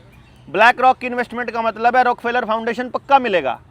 यानी वो रॉकफेलर फाउंडेशन की कंपनी में नौकरी करता है, फिर वो वहाँ किसी बढ़िया रियल एस्टेट की कंपनी में किराए के फ्लैट में रहता है, गाड़ी ले रखी है वो भी रॉकफेलर की इन्वेस्टमेंट वाली है, पेट्रोल डीजल भी रॉकफेलर का है, जूते कंपनी में भी उसी की इन्वेस्टमेंट है, कंप्यूटर कंपनी में, माइक्रोसॉफ्ट कंपनी में, मोबाइल कंपनी में, डीटीएच कंपनी में, टीवी की कंपनी में, जितना घर में सामान पड़ा है, एलपीजी उन्हीं की है, गैस के स्टोव उन्हीं के हैं, पाइप उन्हीं की है, इलेक्ट्रिसिटी उन्हीं की है। यानी कि वो 1 लाख रुपया लेके 1 लाख रुपया न्यू का न्यू खर्च कर देता है, वहीं उसी कंपनी से लेके उसी कंपनी को दे देता है और पूरी ज़िंदगी फ्री में अपना टाइम दे रहा है और उसको लग रहा है मैं सुविधाएं झेल रहा हूँ। सुविधा के नाम पे उसको कुछ नहीं मिलता। सुविधा के नाम पे ये है कि वो सुबह उठता है, उठने के बाद ना शरीर के लिए टाइम है, ना अपनी आत्मा के लिए टाइम है, ना परिवार के लिए टाइम है। मम्मी से फटाफट 1 मिनट की वीडियो कॉल पे बात होती है घर पे और वो फटाफट ट्रैफिक जाम में फंसता है, पूरी ज़िंदगी ट्रैफिक जाम, उसके बाद बॉस की डांट, उसके बाद बीच में रिफाइंड वाला खाना है, कैंटीन वाला, फिर 2-4 सिगरेट, शाम को फिर दारू के 2 पैग और फिर शाम को आकर के मोबाइल, थोड़ा सोशल मीडिया, थोड़ा सा एक OTT पे एक फिल्म और बात ख़त्म, है ना। ये ज़िंदगी हो रही ना। देखो ज़रा जा कर के कहीं, मेरे तो कई दोस्त हैं, मेरे कॉलेज के दोस्त हैं, चूसे हुए आम की तरह वो रखे हैं। आजकल आम का सीज़न है इसलिए आम बोला। मतलब वो मेरे दोस्त मतलब मेरे को बोलते हैं यार तू तो वैसा का वैसा पड़ा जैसा कॉलेज में था, मगर मैंने अपना शरीर, अपनी आत्मा, अपना टाइम किसी को दिया ही नहीं अपने अलावा। अब मैं यहाँ बैठा हूँ, मैं आपको थोड़ी दे रहा हूँ टाइम, मैं अपना योगदान दे के परमात्मा के अर्पण कर रहा हूँ। भैया मेरे को ये काम करना था, ये कर दिया, बात खत्म, तेरे को अर्पण, तू कर क्या गए। आप लोग मेरे को देने आए अपना टाइम क्योंकि मैंने बुलाया। अगर आपने बुलाया होता तो आपको देते हम टाइम। तो अल्टीमेटली क्या हो रहा है, जो विडंबना है वो ये है कि हमारे पास बैठकर सोचने के लिए समय कम है और हम सोच नहीं पा रहे, इसलिए कुछ कर नहीं पा रहे। और बैठ के सोचने के लिए खूब सारा नॉलेज होना चाहिए, सब चीज़ों के बारे में थोड़ा थोड़ा पता होना चाहिए। सारा तो नहीं कहता सब पता हो आपको, लेकिन पता तो हो कुछ। एक एंगल जो आपको मीडिया बता रहा है या किताबें बता रही हैं वो, और दूसरा एंगल आपका अपना सोचा हुआ या उससे अलग, दोनों पता होने चाहिए। सच किसको मानते हो फिर ये आपके ऊपर है, वो कोई दिक्कत नहीं, वो अपनी अपनी समझ के ऊपर है। सेम चीज़ को 3 साल का बच्चा अलग सोचता है, 8-10 साल का बच्चा अलग सोचता है, 15 साल का बच्चा उसको अलग तरीके से, उसी चीज़ को 70 साल का आदमी का अनुभव अलग एंगल से देखेगा। सेम हालात, अलग नज़रिया, ये समझ के ऊपर है। तो अब अपन समझ डेवलप करने की दिशा में काम करने का प्लान कर रहे हैं और मुझे ऐसा लगता है कि अब घर में बैठने का समय नहीं है, क्रांतिकारी रूप से निकलने का समय है। तो ये काम करके देख लो, बोलना सीख लें, आप बातों का मतलब समझ लें। तो मैंने ये प्लान किया था कि एक बार हरियाणा के सारे ज़िले, ट्राई सिटी और दिल्ली NCR, इसकी मीटिंग बुला लेते हैं, उन साथियों से पूछ लेते हैं कि आपका नज़रिया क्या कहता है। अपने पास 2 विचार हैं। पहला विचार ये कि हम इस मीटिंग के बाद, जो जिला वाइज मीटिंग चल रही है, इसके बाद जोनल मीटिंग करें, 3-3, 4-4 जिलों की एक जगह बुला के इन साथियों को, आपके साथ जितने लोग जुड़े हैं उनको आप जोड़ लो और उनको बुला लो एक जगह पे। और फिर उसके बाद उनमें से हर जिले से 50 आदमी छांट के, जो इसमें शामिल होना चाहते हैं अभियान में, हर जिले से 50 आदमी छांट के सारे हरियाणा, NCR और ट्राई सिटी से एक मीटिंग बुला लेते हैं 3 दिन की, 3 दिन की लगातार, जिसमें आपके सवाल जवाब, जिसमें ये समझ जो हमने गांव में बात करनी, हम कैसा समाज का निर्माण करना चाहते हैं वो हम ये कर लें। और फिर एक आदमी को 7 गांव दे दें। 7 गांव मतलब, 7 गांव का मतलब है आपने अपने जिंदगी के 7 दिन देने हैं समाज को और खुद को सीखने के लिए, समाज को समझाने के लिए और खुद समझने के लिए। जब आप गांव में जाओगे, गांव को देखोगे, बात करोगे तो खुद बात करने का नजरिया बदलेगा, चीजों को देखने का नजरिया बदलेगा। 7 दिन गांव में रहकर हर गांव में कम से कम 10 आदमियों की टीम हम बना लें। जिस दिन हरियाणा में 10 आदमियों की टीम बन जाती है, फिर चाहे मुद्दा स्मार्ट मीटर का हो, फिर चाहे बच्चों को वैक्सीन लगने का हो, चाहे बच्चों की पढ़ाई खराब होने का हो, चाहे फिर मतलब कुछ भी हो, फिर हम अपनी बात को रिटर्न में बिना कोई सड़क जाम किए, बिना कोई टोल बंद कराए, बिना किसी सरकार के दफ्तर के यहाँ ज्ञापन दिए, सिर्फ लिखित डॉक्यूमेंट में हम घेर सकते हैं इन चोरों को। सिर्फ एक ही सवाल तो पूछना है हमें रिटर्न में, हमारे पास इनके सारे काले चिट्ठे पड़े हैं। आपने चिट्ठी ऐसी डालनी है, ये हाँ करेंगे तो फंसेंगे, ना करेंगे तो फंसेंगे, दोनों तरफ फंसने का इनके सब सारे इंतजाम है। पर कम से कम हमारे पास हर गांव में आदमी होने चाहिए कि अगर पूरे हरियाणा में ये ऐसे किसी साथी को पकड़ के जेल में डाल दे तो हर गांव में 10 आदमी कम से कम खड़े हो जाए, गांव के गांव में ही, बस कहीं नहीं जाना उन्हें। गांव में क्या करना है उनको? सरकारी आदमी की गांव में एंट्री बैन करनी है, बस कि हमारे आदमी के ऊपर जो चल रहा है वो वापस होएगा, उसके बाद गांव में सरकारी आदमी एंटर करेगा, वरना सरकार को मानने से ही बंद करते हैं हम। यूँ थोड़ी है कि ये भी रवि आजाद के ऊपर पॉक्सो एक्ट लगा दिया। बताओ, वह जो प्रिंसिपल थी हरदोई वाली, और जिन्हें माँ बाप के साथ बदतमीजी करी, बेचारी ने माफ़ी मांग ली, चलो ठीक है, उसने करा जो कुछ है ही वही आती है प्राइवेट स्कूल वाले, पर ठीक है कर दिया। उसके ऊपर SC ST एक्ट का क्या मतलब है यार? उसने कोई ऐसी शब्द SC ST एक्ट वाली तो कुछ बोला ही नहीं था उसने। गलत है ना। देखो, न्यू थोड़ी है किसी की मरोड़ काटने खातर आप उसके ऊपर गलत मुकदमा दर्ज करो। इससे बढ़िया तो पीट लो यार उसने, मतलब इससे बढ़िया तो लड़ाई कर लो उसके साथ। आप समाज में ये भरोसा तो कम से कम रहने दो कि जो आरोप लगाए हम कम से कम वो सही तो हो। भाई उन्हें बदतमीजी करी थी, उस पर FIR कर दो। आपको धमकी दी, वो FIR करो, और करनी दूसरी करो, लेकिन उसने ST एक्ट का तो नहीं करा। यही काम फिर तो सोमनाथ वांगचुक के ऊपर यार NSA लगा दिया, वो देशद्रोही थोड़ी ना है। कल को आपको कोई भी कह देगा देशद्रोही है, ये तो रेपिस्ट है, ये तो पोक्सो एक्ट है, तो फलाना एक 10 साल का बच्चा। अब आसाम से किसी बच्चे को पैसा दे के, आदिवासी बच्चे को, और आसाम में FIR करवा दो कि मैं वहां दिल्ली गया था और मेरे को वहां मेट्रो में छेड़ा था फलाने ने।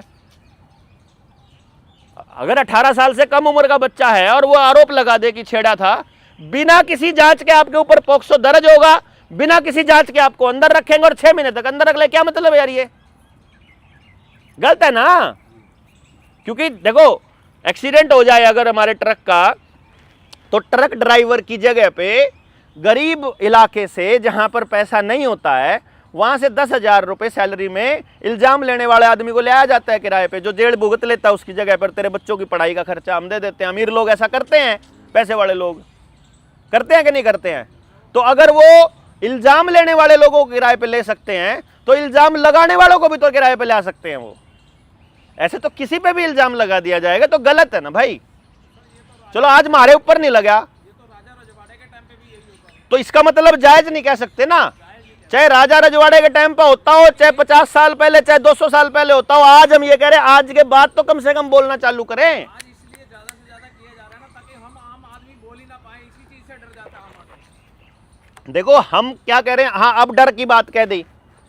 हमने एक प्लान किया है, इसको सोचो आप जरा। आप में से बहुत सारे लोग ताल कटोरा में भी आए होंगे, ठीक है ना?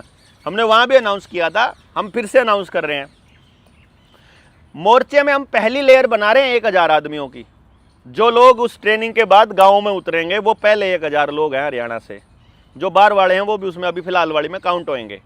ये पहले 1000 लोग, अगर इनके ऊपर कोई भी FIR दर्ज होती है और ये जेल में जाते हैं, हम सारे लोग 100-100 रुपया कंट्रीब्यूशन करेंगे। ठीक है ना? मतलब ये हम इतना है कि लाख रुपया हो गया आपका। यानी कि फिर हमने बहुत क्लियरली बोला है, किसी भी भ्रष्ट अफसर को आपकी मोटरसाइकिल किसी पुलिस वाले ने रुकवाई चालान काटने के नाम पे, तो मतलब देखो अपन तो, मैं तो बिल्कुल इस पक्ष में हूं। जितने आज तक मुकदमे हो रखे हैं कोर्टों में, या तो उनको सॉल्व कर दो या तो सबको न्याय दे दो। जब तक उनको न्याय नहीं मिलता, सड़क के ऊपर नया चालान नहीं कटेगा किसी का भी। और चालान काटने वाले को थप्पड़ मारो, जेल जाओ, लाख रुपए लो। 100 रुपये देंगे? मतलब आप तो यो करांगे, आप तो चलान नहीं भाई, चलान का मतलब नहीं है, समझे नहीं बात, चलान नहीं, फाइन नहीं देगा कोई भी, फाइन नहीं देगा, बस फाइन खाएगा यार, अपने देश की धरती पे रहते हुए हैं।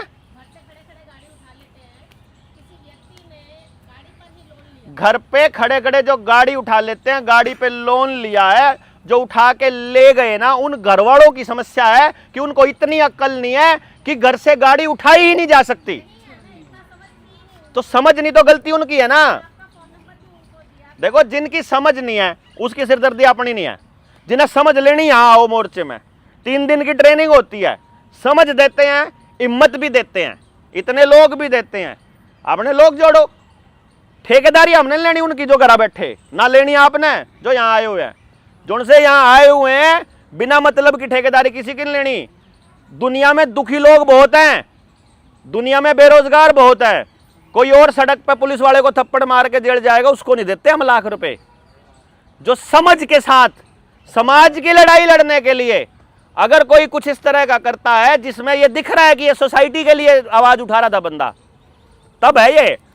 मान लो आप किसी के घर पे बुलडोजर चल रहा है, आप उस बुलडोजर वाले की सीट बुलडोजर पे चढ़ के उसको फेंक के मारो उठा के वहां से, किसी का घर कैसे तोड़ने का हक है किसी को, तब अगर जेल होती है तब हम साथ खड़े हैं। किसी औरत के साथ कोई जाति कर रही है पुलिस, किसी के घर पे जबरदस्ती ताला लगा रहे हैं, किसी का कुछ भी कर रहे हैं, साले के गिट्टी पे गुंठा भर लो, बुड़का भर लो, पुलिस वालों को डर लगना चाहिए कि ये इन लोगों के सामने मत आओ, ये बहुत खतरनाक लोग हैं। उनको ये थोड़ी लगना चाहिए कि यार ये मतलब हम बुज़दिल थोड़ी हैं, हम खून खोलता है। इससे बढ़िया कि सारी उम्र तक हम तड़पते रहे, ऐसे ही जलते रहे, इससे बढ़िया अपने जेल में जाके शांति तो कर लेगी। हम दिखता तो नहीं कम से कम देश में बुरा होंदा, बाहर तबड़का की जिम्मेदारी मोर्चा ठा लेगा भाई। लाख रुपए महीना तो हम देने लग रहे ना, चाहे 6 महीने काटा हो, चाहे 6 साल काटा हो, हम लाख रुपए देने लग रहे। और अपना टारगेट है 1 लाख आदमी जोड़ना, ताकि एक थप्पड़ पे 1 रुपये लगे, एक रुपये में 1 लाख अंधे हो इकट्ठे, 1 लाख आदमी, टेंशन खत्म। जब ये पता हो यहाँ छाती पे जनता सरकार मोर्चा का लेबल लग रहा है ना, तो समाज के अंदर ये मैसेज जाना चाहिए, ये आदमी ना किसी की औरत की तरफ गलत देखेगा, ये आदमी ना किसी का पैसा चुराएगा, इस आदमी के भरोसे आप अपनी बेटी को भी छोड़ के जा सकते हो। इतना यकीन हमको अपने लोगों पे होना चाहिए, ऐसे लोग हमको जोड़ने हैं। न्यू नहीं है हरा गहरा नत्थू खैरा कोई भी आकर जुड़ जाओ बोले आप मोर्चे के आदमी आना। मेरे से पूछ रहा था कोई कि हम मोर्चे से जुड़ गए, ये कैसे पता लगेगा? एक ही कंडीशन है, आप किसी की टीम में होने चाहिए तो आप मोर्चे में हैं। आप यहाँ मीटिंग में आ गए, मोर्चे के नहीं हो। आप 3 दिन की ट्रेनिंग में आ गए, मोर्चे के नहीं हो। आप 7 दिन की में आ गए, मोर्चे के नहीं हो। आप 4 साल से जुड़ गए, मोर्चे के नहीं हो। आप किसी की टीम में हैं या आपकी टीम में कोई है तो आप मोर्चे के हो, समझ गए? जैसे मेरी टीम में 30 लोग हैं, वो 30 लोगों के नंबर सब दुनिया के पास हैं। उनकी टीम में 30 लोग हैं। अब ये जैसे विकास भाई हैं, दारा सिंह यू खड़ा, दारा सिंह की टीम में 30 लोग हैं, ये 30 लोगों की टीम है इनकी, ठीक है? आप इनकी टीम में तो आ नहीं सकते क्योंकि इनकी तो 30 पूरे हो लिए। तो जो उनके 30 है ना, उनकी टीम में आ जाओ। जो नए आ रहे हैं ना, उनकी टीम में आ जाओ। यदि आप कुछ नहीं करते हो तो आप बाहर हो। आप कुछ कर रहे हो, हमारे हिसाब से नहीं करना, आपने कुछ भी करना अपने हिसाब से ही है, लेकिन कुछ करना है। कुछ ही करो लेकिन कुछ करना है। ये आपकी मर्जी, आप क्या करना चाहते हो। आप अपने गांव में जाके समझाने गए, उसके फोटो वीडियो कुछ तो डाल दो सोशल मीडिया पे, और कुछ नहीं स्टेटस पे डाल दो। ना जनता सरकार मोर्चा का नाम लेने की जरूरत, अपना संगठन बना लो। यह भी नहीं है कि आपको कोई मोर्चे का प्रचार करना या हमारा प्रचार करना। काम ये होना चाहिए जिस मुद्दे पे आप चल रहे हैं, आप अपना संगठन बना के आप बोलो जी मैंने संगठन बना लिया, अपन मोर्चे के साथ हैं, मोर्चे का साथ चाहिए, और ये रहे मेरे 30 मानस, बात खत्म। ठीक है ना? अगर बात जो हम कह रहे हैं वह ठीक लगे अपनी ने प्रचारित कर दो, ना लगे तो रहने दो। आप जैसे आपकी तरह नौकरी पे है, जॉब पे हैं, तो आप अगर लिख सकते हैं लिखिए, जितना लिख सकते हैं संतुलित भाषा में लिखिए, नहीं लिख सकते हैं मत लिखिए। आप समझा दीजिए लोगों को, अपने लेवल पर समझा तो रहे हैं ना। और आपको समाज में सिस्टम के खिलाफ बोलने से डर लगता है। अपना एजुकेशन वाला कॉन्सेप्ट है जिसमें सिर्फ एजुकेशन ही एजुकेशन है, कोई लड़ाई का कोई रोड़ा ही नहीं है। उसकी ट्रेनिंग ले लो और एजुकेशन पे काम कर लो, अपने गांव में, अपने स्कूल पे, अपने बच्चों पे, पेरेंट्स पे, पेरेंटिंग पे, उस पे कर लो, कुछ ही कर लो।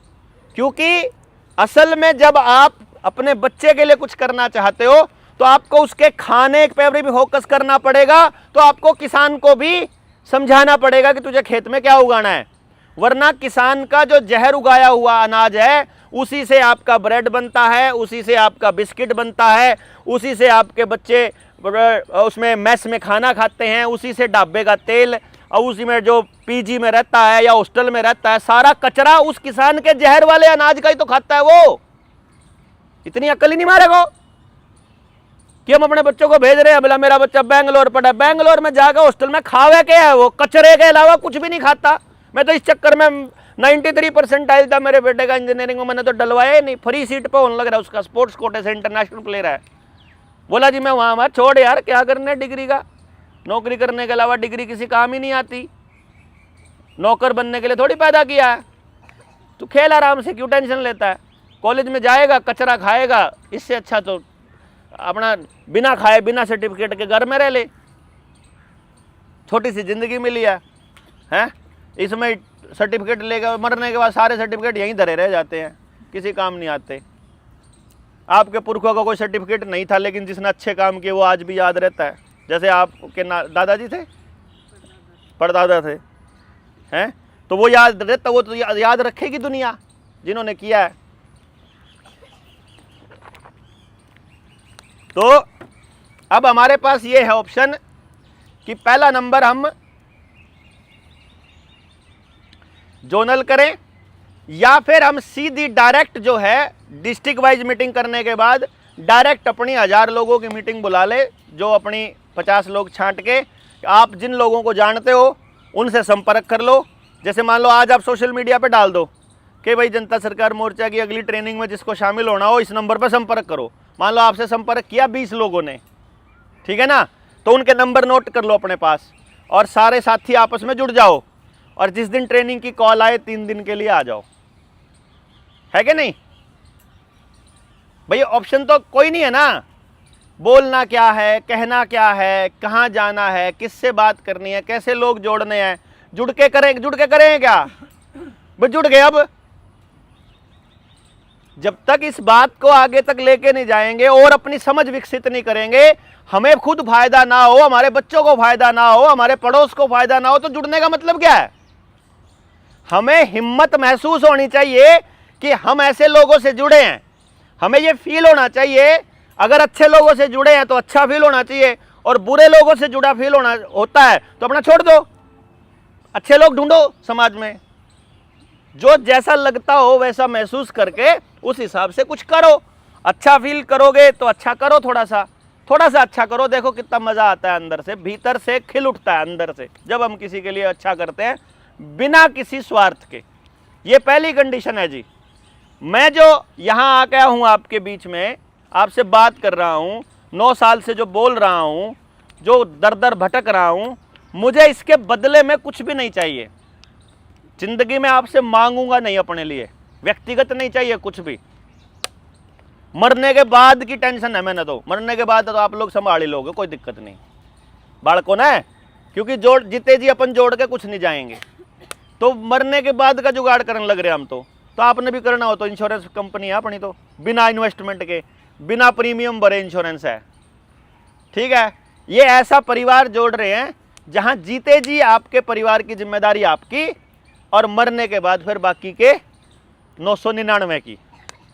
भाई 999 लोगों को 100 रुपये देने में क्या दिक्कत है बताओ। समाज के लिए लड़ते हुए यदि आप शहीद भी हो गए तो आपको टेंशन नहीं है ना कि आपके बच्चे भूखे मरेंगे। इब तो मन माने 15,000 रुपये कमाते हो, मरे पीछे लाख रुपए जाएंगे करा है कि नहीं। तो लड़ने में तो फायदा ही फायदा। अपने वाले तो इंश्योरेंस कंपनी गड़ी गजब की है, कोई फालतू चकचक नहीं, कुछ नहीं। और रोज ये तो रोज प्रीमियम घटेगा। अभी 100 रुपया तो 1000 आदमियों तक है। जिस दिन 1000 आदमी एक आदमी जोड़ के 2000 कर देंगे उस दिन 50 रुपये रह जाएगा। और जब इसको 1 लाख तक ले जाऊंगा, जो कि लेके जाना है, जिस दिन 1 लाख हो गए उतने 1 रुपए में इंश्योरेंस है? बाकी जगह प्रीमियम बढ़ता है उम्र के साथ, यहाँ प्रीमियम घट रहा है समय के साथ। जितने लोग आ जाएंगे, बात ही तो। और हमें करना क्या है? ना किसी को पैसे देने, ना किसी को दान देना, ना किसी के लिए वोट मांगनी, ना किसी के लिए कुछ करना। जो आपको समझ में आया हुआ है वो समझाना है, खाम खाई बोल के आ जाना है। जैसे किसान ऐसे रैंडम बीज फेंकता है, ऐसे जो मिले बता दो, बस बात खत्म। समझो बीज बो दिया, वो बीज कब बरगद बनेगा, कब बड़ा पेड़ बनेगा, कुछ नहीं पता। ये काम आपको करना है बेसिकली, और इसी काम के लिए है। तो अब आप लोग इसमें कोई सुझाव, अपना परिचय और आपको क्या मतलब क्या सोच कर आप मोर्चे में जुड़े, वो सारी बातें आपको अपनी अपनी बतानी पड़ेंगी। सारे लोगों का परिचय जरूर चाहिएगा। हाँ जी, हाँ पहली बार आई हूँ मैं। हाँ, पहली बार वाले भी। मैं पहली दूसरी का क्या मतलब, आगे आगे बस आप। ये ऐसी दलदल है, यहाँ से वापस जाने नहीं देंगे हम। यहाँ जैसे वो बोलते हैं ना अंडरवर्ल्ड वाले, यहाँ आप आते अपनी मर्जी से हो, जाने की कोई जगह नहीं है। क्योंकि लास्ट में आप देखोगे इससे बेटर लोग आपको पूरे सोसाइटी में कहीं मिलेंगे नहीं। हमने अभी तक 58वीं ट्रेनिंग अभी मैं करके आया लेवल 1 की अहमदाबाद, और 7-7 दिन की भी 10-12 ट्रेनिंग मैंने कर ली, और लेवल 2 की एजुकेशन की, टीम 200, टीम 500, पता नहीं कितनी सारी ऐसी ट्रेनिंग कर ली। आज तक पिछले 4 सालों में, 4.25 साल हो गए अपने को, एक भी ट्रेनिंग में किसी आदमी की एक आइटम भी गुम नहीं हुई, और एक भी लड़की ने, औरत ने, किसी ने भी, किसी को भी इतनी सी भी ये कंप्लेंट नहीं करी कि फलाना लड़का की नज़र मेरी तरफ इतने सेकंड के लिए भी ज़्यादा गलत तरीके से गई हो। मतलब एकदम ये फील होता है जैसे परिवार में है, जैसे हम सारे अपने भाई चाचा ताऊओं के बीच में हैं। मेरी खुद की मतलब वाइफ जब आती है अपनी मीटिंग में तो बोलती होती है कि ये जो फैमिली है ना, ये बड़ी कमाल है। यहाँ ये लगता ही नहीं कि हम लोग मतलब कहीं अनजान लोगों के बीच में हैं, क्योंकि सारे एकदम, यहाँ टिक ही नहीं पाता कोई कच्चे दिमाग का, कच्चे दिल का आदमी, भाग जाता है अपने आप ही। क्योंकि अपन ना तो किसी का स्वार्थ पूरा करने के लिए आए, ना हम अपना स्वार्थ आपके जरिए पूरा करना चाहते। तो जब हम व्यक्तिगत स्वार्थ जो है वो इतना बड़ा है कि अगली पीढ़ियों का है, अभी इस जन्म का तो व्यक्तिगत कोई स्वार्थ भी नहीं है। तो इसलिए क्या है कि बहुत गजब के लोग मिल रहे हैं, और ऐसे लोग परिवारों में नहीं मिल रहे आज के टाइम पे, खुद के परिवार में नहीं मिल रहे। तो इसलिए यहाँ से जाने का किसी का वैसे ही जी नहीं करता। तो ऐसा लगता है, हम अभी 7 दिन की ट्रेनिंग थी अपनी शिमला में, 18 से 24। जितने लोग वहाँ से आए, कोई था यहाँ बैठा है क्या साथ उसमें एजुकेशन वाला? तेरा आने का जी करा वहाँ से? नहीं? कैसी लगी ट्रेनिंग? बढ़िया ही थी बस। बस बढ़िया ही थी। वहाँ मेरे ख्याल से कोई आदमी होगा जो बिना रोए आया था। यहाँ आने के बाद मन ही नहीं लग रहा था। ऐसा था कि वहीं जाना है दोबारा। हाँ, मतलब वो ऐसी ट्रेनिंग थी जहाँ आप किसी से मिले बिना आगे होंगे।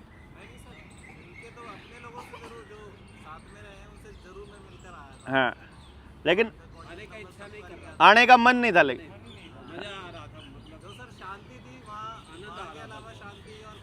जिंदगी में कभी नहीं मिली होगी आज तक। मतलब वो अल्टीमेट गजब की ट्रेनिंग थी। मतलब मैंने ज़िंदगी में अपने काम से कभी खुश नहीं होता, पर उस ट्रेनिंग की बात ही अलग थी। मतलब मुझे पहली बार ऐसा लगा कि मैंने कुछ किया। मतलब कुछ ऑर्गेनाइज किया। मतलब अगली तो राम जाने, ये पहले 1000 वाली करनी है, उसके बाद एजुकेशन वाली जिसने करनी है उसके लिए एजुकेशन के नोट्स तैयार करने पड़ेंगे पहले सबको, कंडीशन है।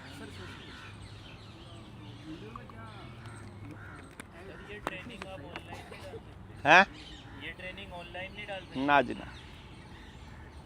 जो बात आपसे आंख में आंख डाल के करनी है ना, वो वीडियो में बोली नहीं जा सकती।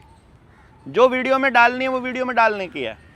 देखो आप ही बताओ, चलो आप में से कितने लोग हैं जो पिछले 2 या 3 साल से वीडियो तो देख रहे हैं या काफ़ी लंबे समय से, लेकिन मिले आज पहली बार है? हाथ खड़े करो। ठीक है, अब आप मुझे ये बताओ, वीडियो में जो हमारी ऊर्जा की जो फीलिंग है और अब आमने सामने की है, क्या सेम है? हैं? अब का तो जवाब ही नहीं है ना। आमने सामने का तो बात ही अलग है। जब हम वहां प्रेजेंट होते हैं ना, तो असल में हम खाली बोल नहीं रहे होते, हम साथ में महसूस भी कर रहे होते हैं। जो कलेक्टिव जो फ्लो है ना थॉट्स का है, क्या डायमेंशन छोड़ो, वो अगली क्लास है। या तो नर्सरी में तो दाखिला लिया, अभी से पहले पीएचडी की क्लास ले लो, कुछ नहीं पता चलता। यहाँ तो नर्सरी की क्लास है, नर्सरी में रहो।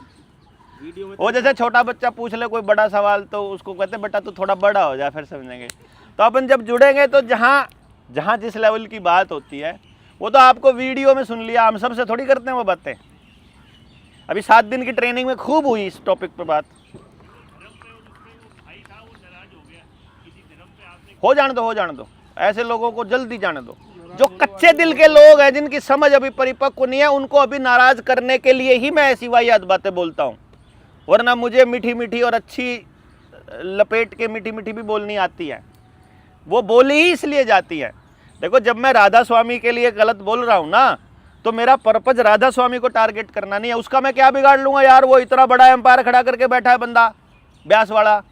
मैं तो उसके जो चेला चपाटा एक आधा कच्चे दिल वाला आ जाए उसको कह रहा हूँ अभी निकल, अभी तेरी जरूरत नहीं है। बाद में माफी मांग लेंगे राधा स्वामी वाले से, भाई गलती से हुआ है, मैं तहे दिल से माफी मांगता हूँ, इतना ही तो बोलना है। हाँ वो छिट्टा इसलिए दे, पिंच जानबूझ के, क्योंकि जिसकी अक्ल अभी इस लेवल से ऊपर की है, मुझे अभी वो लोग चाहिए। सोसाइटी में जब आप जाओगे आपको कितनी तरह की गालियां मिलती हैं बिना मतलब, आपने कोई गलती नहीं करी फिर भी सामने वाला गाली देता है यार।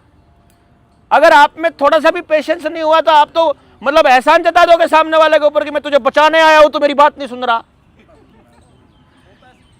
तो इसलिए उस समझ का आदमी अभी नहीं चाहिए, वो अभी दूर ही। जो किसी का भी भक्त है पहले से वो भी जाओ, और जो मेरा है वो तो आओ ही मत।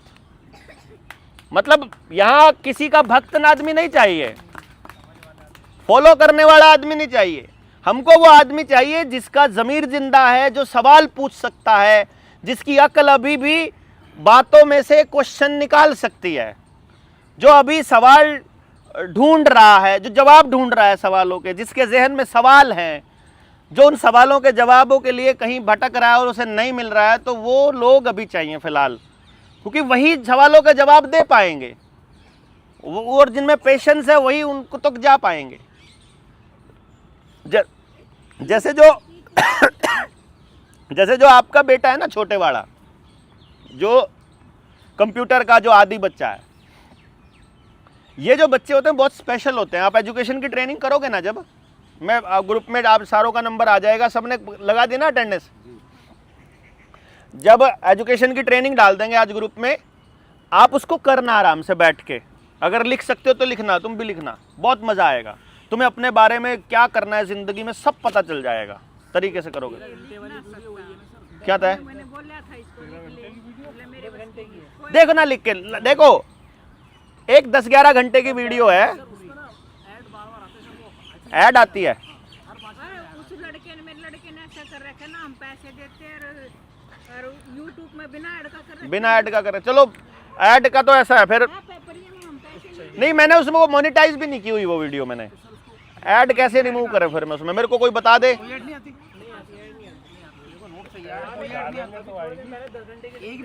चलो कोई बात नहीं, अभी डाली है।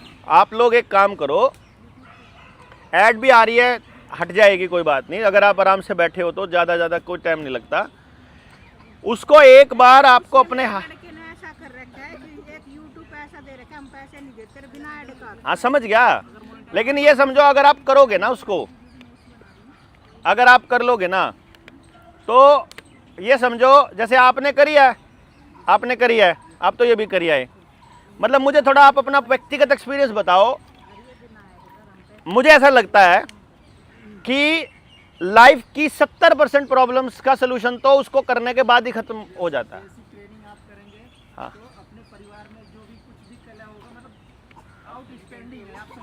मतलब 70-80% तो सलूशन खत्म ही। उसको करने के बाद ही हो जाता अपने आप, बिना आए, बिना किसी से पूछे, बिना कुछ करे। बाकी के 30% के लिए ही ये मोर्चा बना है। मतलब मैं जो कह रहा हूं कि बाकी की जो समस्याएं हैं, जो अपने स्तर पर हम ठीक नहीं कर सकते, जो बाहर से ही ठीक होनी है, उसके लिए ये मोर्चा बना है। और अपने लेवल पर जो प्रॉब्लम्स हैं वो ट्रेनिंग करके ही खत्म हो जाएंगी। जिंदगी में क्या करना है, घर में कलेश का क्या कारण है, परिवार में झगड़े का क्या कारण है, पत्नी ऐसी क्यों है, पति ऐसा क्यों है, बेटा ऐसा क्यों है, बाप ऐसा क्यों है, भाई ऐसा क्यों, बहन ऐसी क्यों, बच्चे ऐसे क्यों, माँ बाप ऐसे क्यों, सबका समाधान है उसमें। और जो रह जाएगी उसी के लिए अगली बात है। तो ये वाली बात जो ऑनलाइन वाला पार्ट है, ये ऑनलाइन वाले कर लेंगे। करना सिखाओ, हैं? सिखाते हैं? मेडिटेशन करना सिखाते हो या कुछ और? देख लियो ना, उसमें समझना सिखाते हैं कि चीजों को समझो पहले आप, क्योंकि समझ विकसित हुए बिना बड़ी चीज नहीं आएगी ना दिमाग में।